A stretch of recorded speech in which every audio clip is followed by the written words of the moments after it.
గంగమ్మ జాతర. ఈ గంగమ్మ జాతరను తిరుపతి ప్రజలు ఎందుకు బూతులు తిట్టుకుంటూ జరుపుకుంటున్నారు? ఈ గంగమ్మ ఎవరు? ఆమె కోసం జాతర ఎందుకు జరుపుతున్నారు? అసలు ఈ జాతర వెనకున్న చరిత్ర ఏంటి?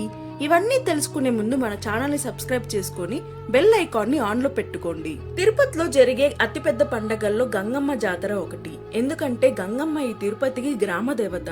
గంగమ్మ తల్లి పూర్తి పేరు తాతయ్యగుంట గంగమ్మ. గంగమ్మను వెంకటేశ్వర స్వామి చెల్లెలుగా భావిస్తారు. తిరుపతి ప్రజలకు గంగమ్మ జాతర అంటే చాలా ప్రత్యేకం.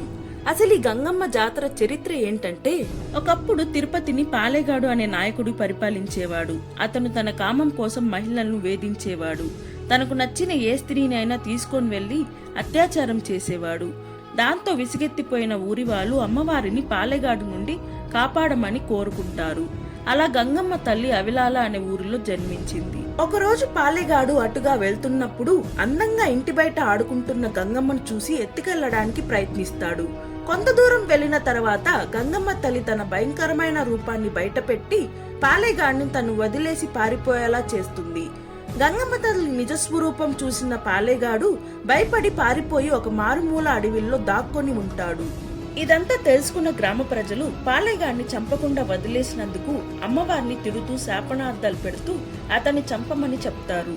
పాలేగాడిని బయటికి రప్పించడం కోసం 7 రోజుల జాతర పేరుతో గంగమ్మ తల్లి 7 రోజులు ఒక్కొక్క రోజు ఒక్కొక్క వేషం వేసుకుని జాతర చేసింది. చివరికి 6వ రోజు పాలేగాడు దాక్కోనున్న చోటు నుండి బయటికి వస్తాడు. రాజుగా దొరవేషం వేసి గంగమ్మ తల్లి స్వయంగా అతన్ని బయటికి పిలిచి ఆపై అతన్ని చంపేస్తుంది. ఇలాంటి మరికొన్ని దేవాలయాలు అండ్ వాటి ఇంట్రెస్టింగ్ ఫ్యాక్ట్స్ కోసం మన సిరి ఫ్యాక్ట్స్ ఛానల్ ని సబ్స్క్రైబ్ చేసుకోండి.